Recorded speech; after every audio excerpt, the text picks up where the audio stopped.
Ni sambulan na wikanda nando ba tatong may nonong nga ni Bakikeli na Radio Fiji 1 nando may biti kay na FBC TV. Da ba binibina nga ni Rosati ko nonong da bulang ya nonong da ngaunan ni Vital Nongo sala buki na banua kay Lewai Karbaki Roy Bagalislesi may na tambana ni Kastamba kay na komuni ni Badabadaba siya na Fiji Revenue and Customs Service. Rosambuli binak na maraming turang abiyokan. Sambul binaka. Isa bula bina turanita o nono mamubang bula taliti mandanga na biasa na itini kawa na lomani nonda vi korkoro na vi korbo walangi batini baravi vi seukani koro na bali ni bola na bali bola ni bisnis na kampani na vi tambana bama tentu na vi atuan yan nonda bono lomani vi tu bula taliti nga Wirna kanda era tigo mai babalangi erna bidingo mitigo bamai usa bambula tigo birna kabin dende bambula talitinga na bi turangan bale na maramang bale na turangan na marama na dorobo na ngone leo wa kina bikimuni na lalai ni na batunda lingati mai ko ni na sarabati mai na program binakaunggo na FBC to mantana bombi no binalebo na buku ni ken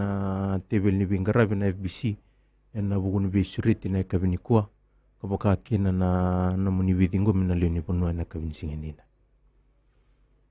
Na boleh besar kemrun na biokan me tiga butong mandangan na vital na nandangan nunggu kero nindo tal mandangan ni pamadala matata ni tembana onrong walitung bikin. Benak bale bu. Na tambana ni kumuni badava menda bakanta sakilale buti ko ngona tambane songona tiko na badava kedi biti. Mengai bandi otak tika ni nabi kai songona tiko bana matentu me bakana nona tu bakana matentu na nona gelebe botayaka. Okay to na nito tambana lom ni yang baki na ngona sa bakami be saumai na baro ni nito bingarabi nito bingarabi bakami sakito ko tabakali besar ki be na leo ni benua. Ranindo na kiana bata kilkila ni sarandola na nito be bola na be yasana keve wato kai tombeka na nito be port officers. Kuarsara bakame bande taka kina ni kito sangan raba me kito kuti kito wala sa pabola kasara ni bekem ni na leoni bonua me kito roki ni ngarabi kemu ni na batang ngende ni na numa se ni nama kamay bekito. Yang beka nga na dona pa madala lek membalata na tambana ni bengarabi ni Fiji Revenue and Customs Services ni kito songo na tiko na ibada ngarabi tikina nonda bonua. Na boleh besar. Ni Taisar. Sa hindi na todo ko bambuta na nakimbeka nga ni mamindo ngole may nabitan pa na pamatintu may kimami may pamatalata ka na ni mami bingarabi bihir na liyan ibunwa bimbiti ko na nonda kilati ko na inaki ni bibara ramataki kinabiri kau wambimbi weekend na turangan na marama na liyan ibunwa enda tigo na bi taunda ko ni bi korolilebu siya enda tigo mbeka na bi korokoro na yano imbimbi tigo bikito na tambani kumuni badabadab siya nga wala nga nakyan na baka so kumuni na ibadabadab aba usibi tigo ngo nakyan na siya nga tisara nga merabara ramataki merakila na inaki sara nga ni kyan na birikuturian do na lao meramuria ubambota na buku ni kyan na ndo ngarabi na kyan na baka so kumuni na ibadabadab endo na ka eran do rerebakambeka eran na leon ibunu nunggu bombuta na kitu sa bombuta na nito bombuto kitu ke binaka na nito bingarabi na kinabati na kinabanguli na bingarabi na lini buno na binaka talanga na ibata-bata na miso. Na wali besar kemdo na biokan ni ketulu ni singa ni November ni rono ndolu rosanga bulu sa nanumitiki na mena tiga buta kana nomdo tamba ni ndon na bingarabi sin doni wale bu ni bengarabi online service kerin do mandangan kiri tu mata tabir no kanda eran do batong may nonong nunggo Benak bale bu mo kuti kento tulis mantanga balak kina bulan Desember na bagsauti may tabud kina na kay bato tiko na nito taxpayer online services may beso kina baro nito bengarabi yesing may beso sar may beso todo kasar baro ni beso kito dakawa batang ningende kito kutiti ko na nito na namaki ni na besaw na non retobo si rambeka ni kito na bataka na non behaviors na nito taxpayers na kina besaw na non retobo na baro ni non ready kito kina baro ni nito bingarabi mesotab kina non rangangan Na bulan Disember niya baki sawat di may tabodikina na nito bingkarabi. Tabodikina tolo na waro ni badaba na matanggali badaba na kaya na vale fomu taki may lom ni vale bolbola. Waktu kayo beka na VAT, sa value added tax, na fringe benefit tax na FBT, na STT na social turnover na service turnover tax. Waktu kaya na badaba kalakubata na ECAL prescribed services, gondo na ibadaba do resumo rondo lak no tela rembeka raliw sarna non relav. Kena do tale na ECAL plastic bags, gono ibadaba nga membaleta ni na kena do bang ta kena plastic bags me bakanta sarong odo tiko na beka membaleta na kena marroi na non da yombula. Wat kena registration nga go be kenda sambera tiko nindo na non da tin.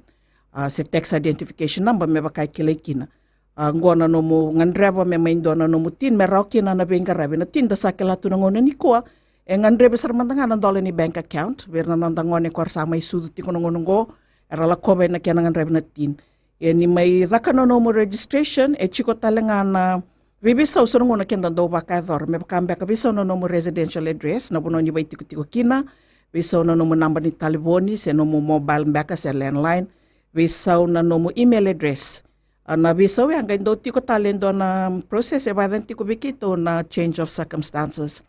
na process ngo raw kina nyo na update takin bikito na tukutukya membalita indo na daw ni so mi badaba no don beka na taxpayer me baka kitundo baka to kairatu anggo sa may live wati nan December ng bagsauti lo manibida na bula kito lak tikin mengo bida tal nito process may baraw tingo me baka nito kuno tingo re katol ni sing ni bula November me na may tabodikina na process ngo kay batiko do beroto na clarifications beka na kyanan daw ngandreba wira na daw ni so mi badaba merangan reba na bibande taki rabata tarum beka tumbeka non loma tartaro na kuni beka membaleta na lawan ni baka dava. Ya na clarifications ranin dua taro ini kina sa na taro sing do na taro lilia taro kaya nga taro nga ni kito na so mamay. Do tali kito na may taboda tiko na katol ni singa ni bulo November waktu kaya beka na time to pay arrangement. Ngo ka be kenda ni tuna non do sosumi. Menda so makina bolbol ni badaba. So libi kenda na ngalala menda so makina dalak durum tungo nangonan renre waktu mbeka na COVID-19 na bika sasalwata mai samay sombeka sang ni dakdaka bisnisi samay lutsombu sombeka na bisnis samay songo yeto na ibadavda barangan rev merso ngan rev merna so mayani sangay tikong kwento na process mer me kireki na me kito slever na ngona mereni resoso min kin balalay daw ni may sumito dok Roso tiyo na abiokan deri na kami nandomanda na tingulakalek ni berni nagay bakurita lito na vital no en nangono boro taki no dangauna ni baki Kelly en Radio Fiji 1 ndo miviti kina FBC TV.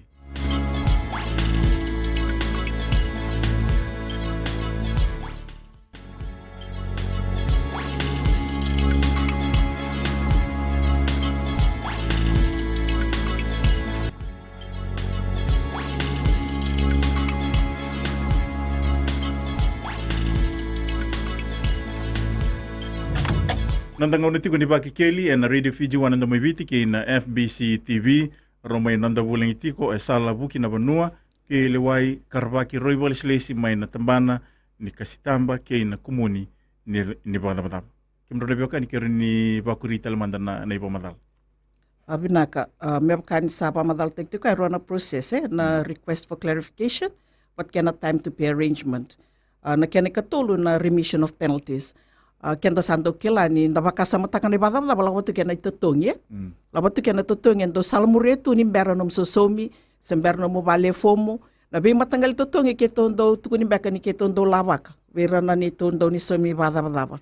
ya etiko ndo na process renta kereki na me wave taking beka se menta kereki na me watik taki mo so mga ni badam quando tal nga na prosesa na lakotiko mena katuli singa ni bulan November. Kena uti nga na kaya bato kay tiko na tax compliance certificate.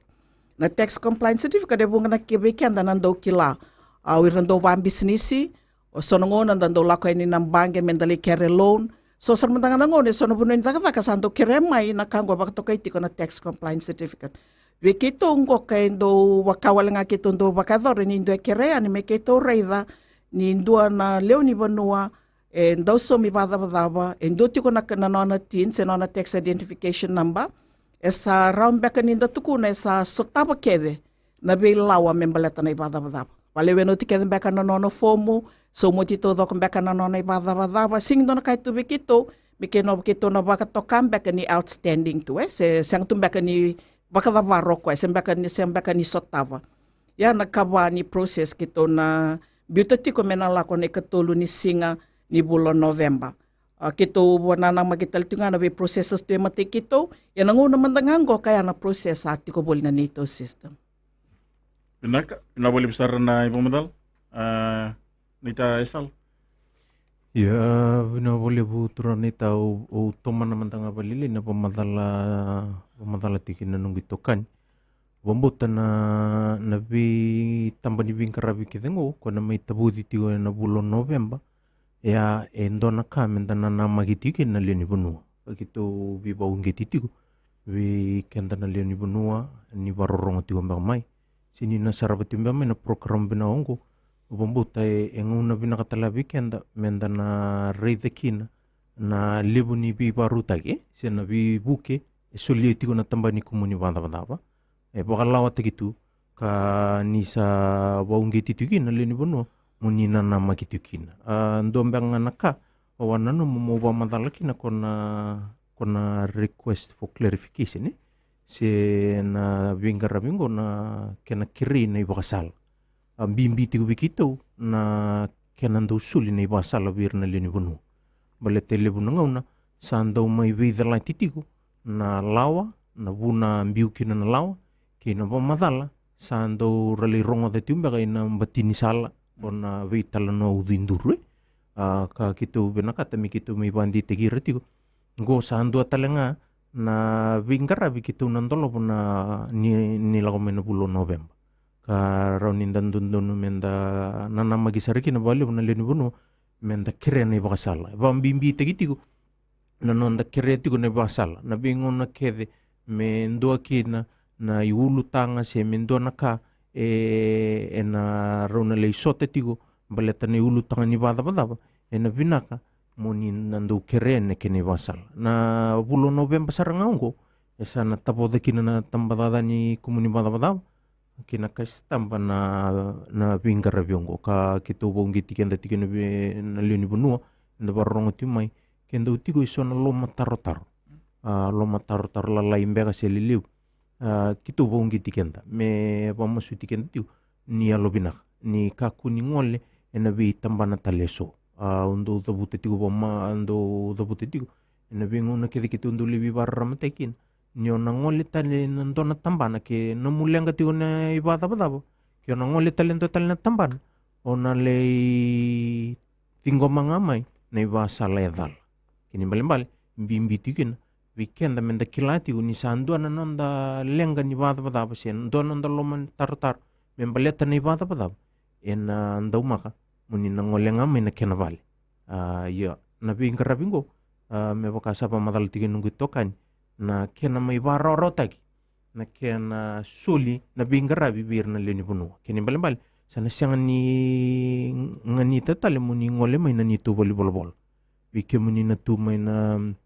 we atuan na we korkor sa ndo lebu na ngau na sandrendre tum na ngole ba mai na bingarabi ni matentu baleta na ngole na ilako na kena saumitale na ibondo nimbasi may na bunon de tigumiki na menda dobo may na bol ni tambani kumuni bada tininga na ni tu bol yu bombota esyanga ni ngarapo ba taudo na leoni bono ibiti ko na bunaya sa may na numakina na tambada ni kumuni bada me kala otale na ndo tale na yala bo me la veta de wala ngakina na itopo ni bingarabi wir na leoni bono apa kawambo ko takin na bingarabi siya na itopo ni bingarabi liu sa kautamaingo endo na itobo do na iwala ni bingarabi menga nitir saranga se kwendo wa tokaitu wa pertania me kau saranga ni na bingarabi eno na matani katum you take the service na nonra do step saranga ka kitu wa binibinakin ni rani kitu me pamadala tango me bakam bimbi tegi berna leni buno merkilanti ko na bingarabi ngo sa sinyanga tali mongole may nanito bolibolo sarunyo tu saranga may bale o bi tartar may biti kito ya ubambuta na online service ko metigo na internet access enangai raw ni onangai vingoma na vingra Na wali besar kim rona biokan yo singe biya tarong tiga na taro sing ngoni sala daba roni muri kaya buka indu en ngandreba me na rei datal nga si ba muri na itu do sa banda pormai. Abnaka sumba kani taruh kito na rin tu me bakasaba madal tak nunggu itokan ni na kambing biti ko kaya na internet services na kaya na tiko na bono tiko kina say na lomani bonua so tiko may yan na anu na kambing biti ko kame da access tak tiko na internet. Yo wambo tabi kaya nang nunggo ya sing nindo na ulum bale mbala to so kaya ta sabole ni da Facebook kaya dito. Yan bale ni da sa Facebook tiko yan bale sara ni da tukuna ni ko access tak tiko na internet na bono tiko may kina.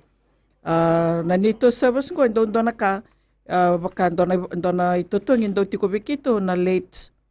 lodgement penalty Roso tiaw na biokani dari namin ang total mandana ting ulegalek ni berin nang gay bakuri tal itong nabital no ay nanguna barutaki nang na ni Baki Kelly na Radio Fiji 1 na dumibiti kay na FBC TV.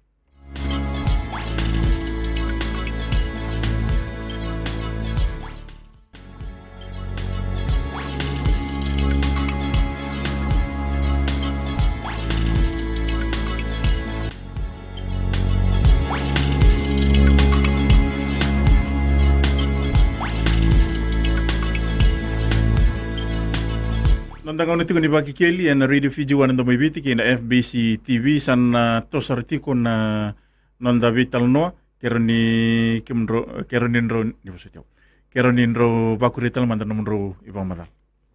Abnaka may dapat to kana madal liu na kay bato kay to kana late payment penalty ngo indo na ibada indo laba ke rosengo bulu na pasyente ibada ndo don mo soma. Kaya baka na madal lek ko ren madal ke takikya kaya baka no muy bada mo soma indo nan raw nan dola gay sambera no mo may file taka no mo fomo no mo vale fomo ko sana bakatanggar kito sana bakatanggar talen kaya ando na rosengo bulu nan dola. Beto ko rosengo bulu na pasyente ni bada mo soma. Mambal na kaya nilip todo ko ren na soma bikito indo nan raw rosengo bulu nan dola. Ya, ngo ka ni kito sakoten wawala ka na binga ravingo from the comforts of your home, se me bakatukuno ito kani right to your doorsteps.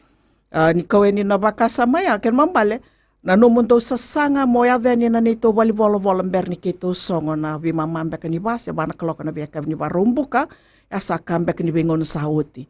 Iko sana dame tanga me no wal da kaba to na kaba se me no mobile. So tik sarmo tanga me babalangi. Iko saranyo da kaba tik ngangoka Edo ba natin karuan na kaloko ng buong ni singa. Yan ang unin soliti ko mo file takin. Weekend, reno da kaba na weekend. De kaya baka may uti-uti ni singa ni bulaya, singa tambo. O reno da kaba na singa tambo na nung vale form. Kaya mambal na ibada-bada mong ko kitong do laba ka to ko. Rusang wulpasen din nung ibada-bada mambala tawala nga nyo. Berata niya na nito iwalwalwala. Ikito sasong na kami singa. Sa may na process ko bukikim ni sir kinabakalibo. Balatan niyo sa antamit to nga naman ito mikina. Sa singdodo mo baka totolo sa wariri mo yavayani so may nino mo taxi so may nino mo bonto ni basi sa nganyo sa sanga mo sokot ang baka no mo madakina di ko no mo internet edo ba natin karon na kaloko ng buong singay ko rin value na kinom fomo biuta may raw kinanyo lebem baka na so man na ibada baka kwento kitondo baka tokato ka na late lodgement penalty yan na late payment penalty do na bada tali kitondo labaka nimbera no mo so man no mo ibada rosong kalima na pasyente. Kaya ng bale-bale, may baka na ba madalo watu ko na taumanda, doon raw ng dolo na may bada-bada, bera na mo vale fo mo rosong na pasyente, doon raw rosong bulo. Kaya ngay bera tali na mo soma, rosong kalima na pasyente, doon raw basang bulo kalima mo na soma. Kaya ng bale, asang dareda, sa wala sa mga nilimsong na pasyente na itutong isala pa kinibiko. Yan ko kanyo, vale ba na itong may nung form, na nito process ko kito tabo da tinggo na wengo na iniliw ito sa nambita may nakabato kay na online payment. Online payment deba kato nga no mo online filing. Pambalyo sa susumito nga mo sa access ta kiroto nga may nang bangke kwaro sa bando ni tiko bikito na bingarabing ko access ta nga may sa sumasar. Tin karon na kalok ng bungilebo ya sa no deadline tinga sa siya nga na ba na kaloko na ba ni warong bukas sebe mama ni pa. Yambe ka nga na so na kaya na kota may na bingarebo kito sako titikani nagai tomana tali tiko na nungui tokani na kia na wak madala na vei mataila lai tale so e na kabini singa binaka indendai. Sa vina voleu wa vina vina tana va madala u nanu mo tomana mantanga wala gala sar wambota na kena le vingo mina vengarabi ya indona ka enanga le yado mai ke sa bola yado uti se sa sign up se register uti bikitu bikitu na tambani kumuni bada wambota na katumba saranga nyo le mon le vingo mana vengarabi ni tambani kumuni bada e tiko nga wana kena nonda le bola yado se nonda le sign up ka gitu wan bimbita tiu weekend na leoni bonua sa toso maingo na vingarap me sama itigo na bata ni kena didinga na mona liba na online ilio sendo ngole mai na nito bol o si somo mai no mai bondo ubambuto na ngunango sa kitu sianga ta me kitu warorota non rangkarapi na leoni bonua ka unanuma me ubosa wasia mantanga baleta na sign up ya si ko nyo bolayat nyo bolayat tigo wana nito online system kini bali ndolo pasaranga bigo na katum banangono sa sign up kina sa rosaranga nyo bandinan dinata semo dingoma na bingarabi ni tambani kumuni bata e tigo na kene wasi kau nanu mo bambimbi takatigo ike weekend na leoni bonu enda na barong timai enda na sianga tatiumbe ka menta sign up tigo na matanggali volaya de itiko pananito bingarabi matai wira na senge volaya dabu kini bale na kaya po imbali tiki ike o koe senge volaya dabu ya o koe se sianga saranga nimbu baka tin number 2 eno nambula tudok go wira saranga wira saranga i volaya dabu ko na volaya dabu sa raunyo ni na login nga na nito online portal sa raunyo ni na mbito saranga kina na bikaya ngandri membaleta na sign up na sign up siang nindo na kaya ngandri bikin na ubambuta na kambang nga ngandri bikin aya say ko me tigo na endo na no mo email address kambing bisara we kenda na leno no mente kilati baleta na we taratara siya na we bosaki sa nanggay mengarabiti muri sa diditi nga na mo na liba iyo nimberan nyo na lekila ni sa tiko na no mo nabika kita sa bingarabi nikin na no mo portal na liutaw mandayan endo na kena bata kilkil endo na kena email mengolean na no mo email address ka kung na kita ubang bimbita tikin niyo sa sign up mo na numatigo menando tigo na no mo email niyo sana may sign up wana online portal kene karuambang nga uira sara ba okatitu mera do tuguniti wa pertanya na existing text base go ubambote na pamatala rombak na ron ni wandi tekken na leni bono ya si ko sa tin namba titu kesa tigo tinanum tin namba o sembera tigo ni sign up nya lobinak weekend nga na sa sanda existing text petu enangan ribi weekend nenda na ngole mai na nito volleyball mona mai dingo makina na nomo one time login code na nungo bibana numinga na leoni bunua ko rasa tin nambo titigo na sianga ni raon yo na sign up sio volada na nito mona liba ke sianga tigo biko na one time login code bimbi tu weekend na leni bono enda barong ti mai kan sarapati mena program na kabiniko menda na numu binakati weekend na sabatin na batiko menda na numa menda likotaro menda one time login code sember ni may sign up na wali besar kim drone biokan okay na sana mata tatu na itu ya we kim ni noy kan dan do bata mai en nonda ngaw na ni baki kili en radio Fiji wan ndo biti ki na FBC TV kim drone biokan ni mendo tal mandana na vengu lagala kan ni ber ngi ba ko ritalitiko na vital nongo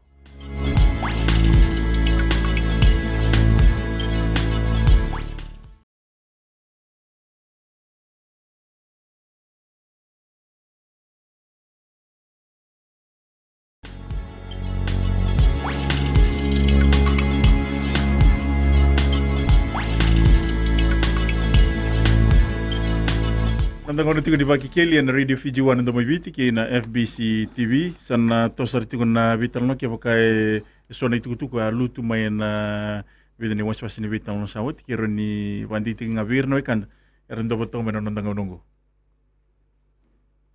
Binaka, mebkanga vanre tatiko na nungitoka ni na kianam bimbi na no mumbasi ka ni nito volvola mole ko na kai bato kai tiko no one time login code. Unga na ni mbio na email ra vembek ra rambek ni tuku na ra ulumbale na ndo sembada bada di sorndende na lakoyani. Yeti ko nabuna na kito keretiki na muni ngwaleani ko tendo no muni photo ID meren kito ban data ka ni osaki munindi na. Bleta na bingarabi kito sa may dola ba tikong ko kenta sana bingarabi tinga na mona liba-liba. Sana betal no tinga na internet sa toka na bata-bata kito sa soliti ko yani. Yan na buna levo kito mbito ko na kay bato kay na bas mapertanya na identity theft. Anggo merao kina ni endo na risk ramba ka na kito ko nung endo na kakito rerwaka ni luto elinga na indua singi bato kanyo kwaya no one time login code. Kan mambalo ko asara ni nali login no portal sa roser nga ni ngay bingarabi mebit kikito sa kway tiko mayo iko. Kaya na bunan lebun dondua kitundo keretikina. Ni uira na tiko may balangi uira na barong tiko may uira ra ni kere may tiko nonon ro ilumbale ni ra tiko may balangi endo tiko nga na verification se nabi bandita kikito na may dakaba. May kito roki na ni bandita kanyo kay bola-bola tiko may na email o kwendi na kwe tiko na tiko may ngo. Nimbera ni kito rin solia na one time login code ko mbimbi kito Bala tiningon sa dur may kina na nito text portal sa kwasar nga na bingarabi kento sa natakababata. Taroy ko na taro may kito na sumayan, di baka kina form kito na balewe na may kito na bingarabi kina. Do na kana tikubuli kya ko baka na kya na boss na bang tegtuni ko self-assessment Na self-assessment ko, nangunong ko kinta kilati ko niyong bitay no mo form ni badab-daba na bol-bol ni badab-daba ko lindi kya ba talimanda na matanra na weles-les erle bandi kya pa birner ga ito ko na may biko ko nakamo na soma. Yan na self-assessment regime ko sama iti ko me kito sa no mando tunga na nito lawa ya sangay may baka doriting ko ka me kito sa nang biutamay balatiningan ito na bingarabi bo kito sa dakabang ko. Ken mambala ni kong gay balewe na tingamay na no mo formu iksakilabe na kasartinga may nalib ni badab-daba mo na soma.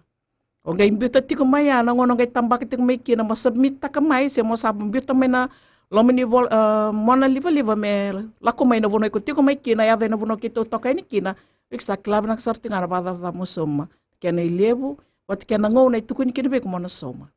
Kaya bambale na sasing kito lindi kevatale sa mebakanga na no mo ramba ko niyo tukuna no mo fika takambek ay siya calculation na kaya na po sa papertanya nakay ko na makamanusong sa kwasar nga ya ramba ko ni nakitong galibeso takay muri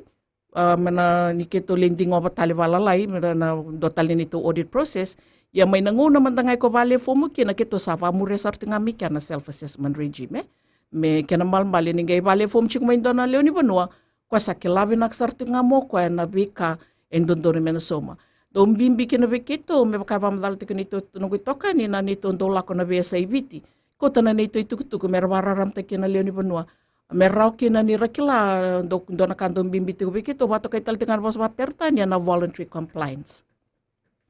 Na voluntary compliance, ni naronga de libno ngoner do was nito wireless na was sa papertanya. Ano libno ngoner bato na kitiko. Na pambimbi kitiko na voluntary compliance. Na voluntary compliance nila ko na nitungon sal ni Barara mataki kito nama kami na muriamay.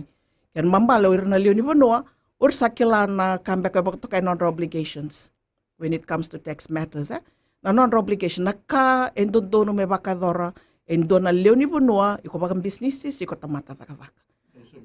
Iyan do semi bakadaba comeback iksando dono mo na kila. Niyo kilati ko ya kito nama katikino kito mena na voluntary compliance mena tumbusar baka totol ken bambale yuko na singwara kami kito tukiani se kito bako teni be ko indona ka wona gay toso may kino be kito mo may dakabra kando don mo dakaba yuk sana dakaba nga me bakando na nito process ni nalak tingo bato kay tiko na tax compliance certificate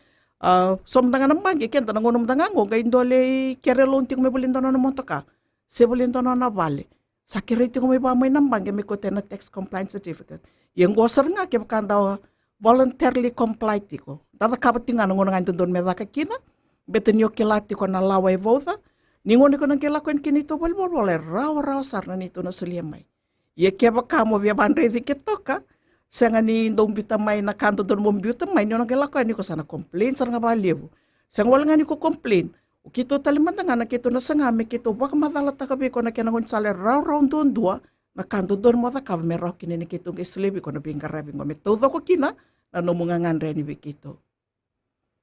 Totoo ni Pamadal. Ni Taisal. Ya, utuman naman tanga palili o bambutan na iluto wala nga ni vitala nongo na nonra na waunggeti o na leo ni bonua mera may volaya da bana nito mona liba bambuta lebu weekend ambeka na tigo na bi korkor na bi anu na lebu tumbeka na loma tarutar kita lagi tusan kerusan anum mi kerusa wandi tegi kenda mantanga na leo ni bonua ke bakaendre tigo biko mo kila na kena wale se na kena dagadak endola tu na nito wali ronyo ngiringa mekina ronyo bitar may bikito na namba ni talibo ni tolu roba tolu saiba o tokoro takatali tolu roba tolu saiba ke sianga ke baka ni do sianga mbaka ni ndo ngarabi ke muni watamba gindo ronyo ni nanga ngiringa mai nunggu namba ni talibo ni bikau yaki na vitu 5 diwa saiba 8 tolu vitu 5 diwa saiba 8 tolu Ya ke pakai leitao tu na puno sana. ke leitao turanita Na boleh besar na Ibu Madal. Dari bila kami ndo telamanta na tinggal legalak. Ni berin gi bada bari tungna bital no. En ngona baro ta kinanda ngona ni baki keli. En Radio Fiji wana ndo mibiti ki na FBC TV.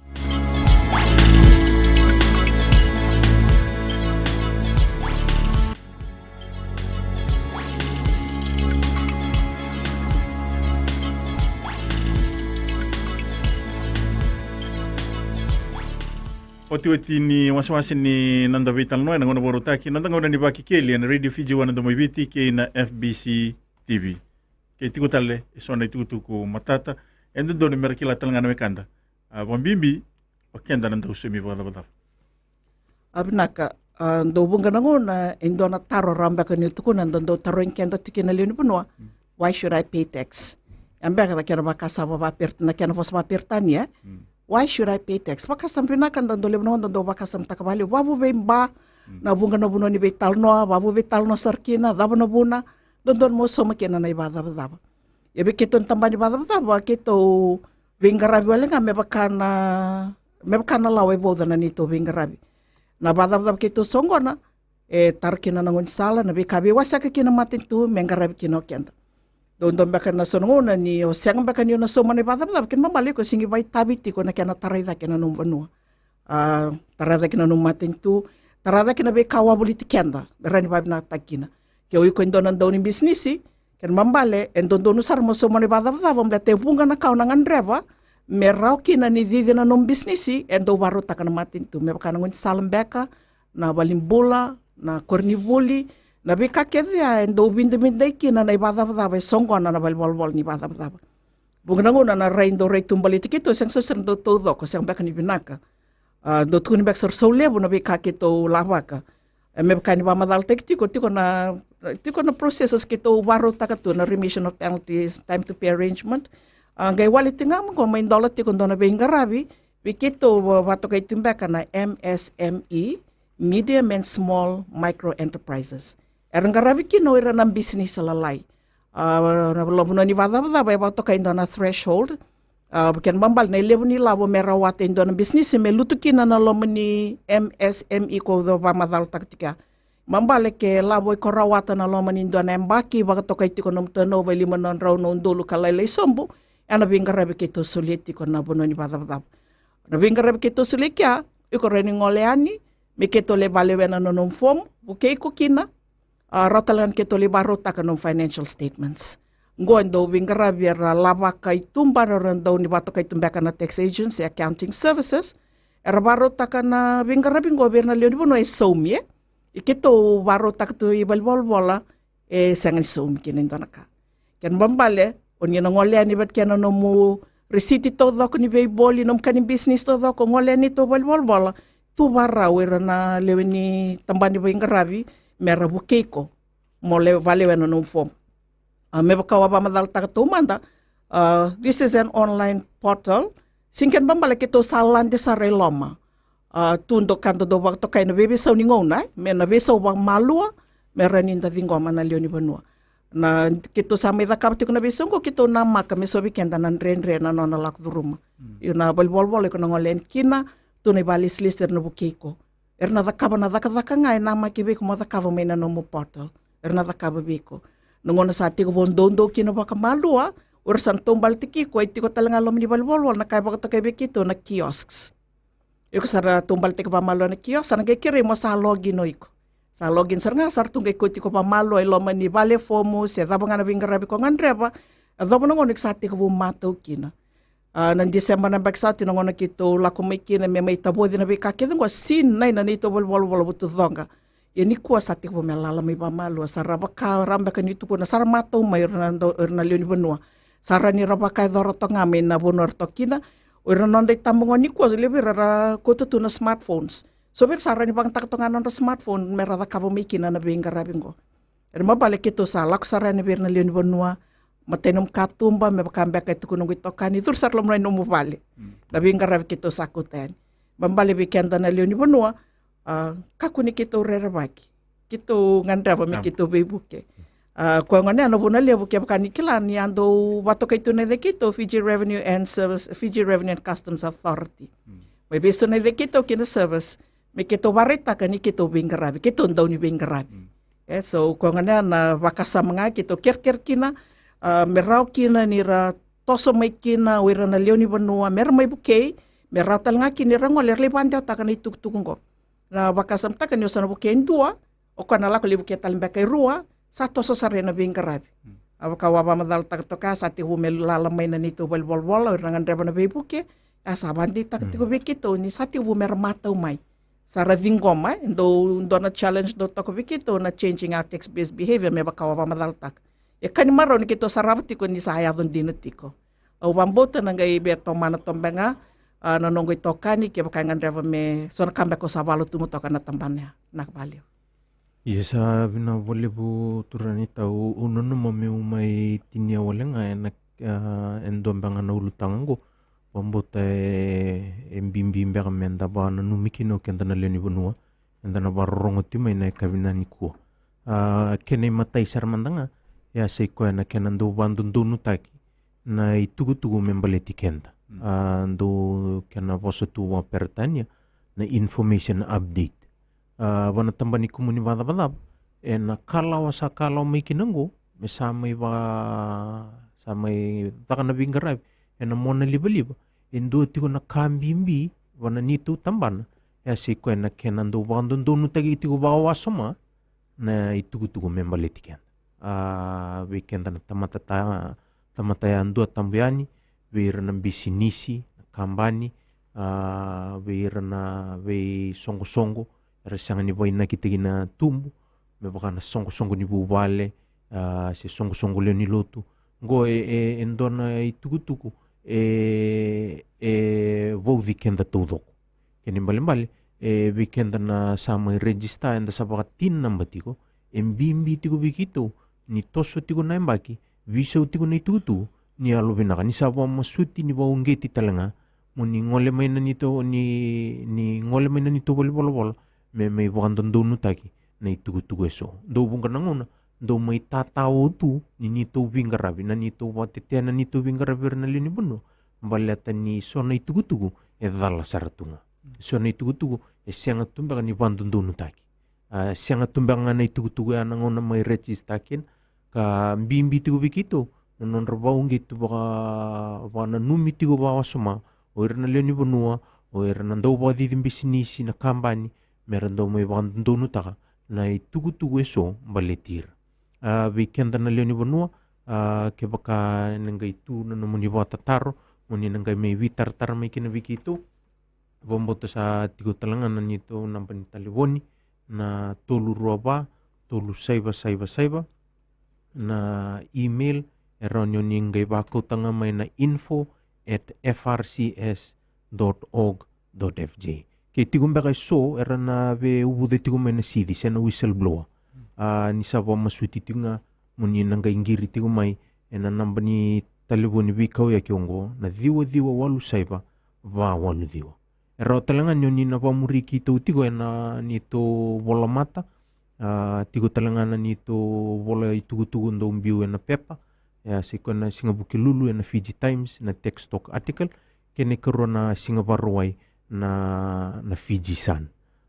Meu tinia wala nga turanita. O bambutan au na tinia talaba na kawada butan singa itikibu. Wikito na nito bambuta ke binaka na nito bingarabi bir na leo ni bonua. Era na yalo binaka ena baungi tira talanga mera dakaba na bikain dundun. Kini bali mbiti wikito na bingarabi bir na leo ni bonua. Esa may karo tigo nika na kena ba sukumin na ibada. Matay tigo nika na kena ba mbimbitai na rangkarabi na leo ni bonua. No boleh. Ibu setiaw. Rosetiaw ni biokani sa tumbuki kenta koson nang una sa na may labutal tong aki na nondang una ni vital no en nondang una ni bakikil na wali usar na nomro sulian na nomro ngone nomro tingoma na bisureti na wali bikim dino kan na ndo to may nondang una ko en nondang una ni bakikeli en Radio Fiji 1 ndo may biti ki na FBC TV na bekamu ni umputumbo. Ikalungat sa katiko.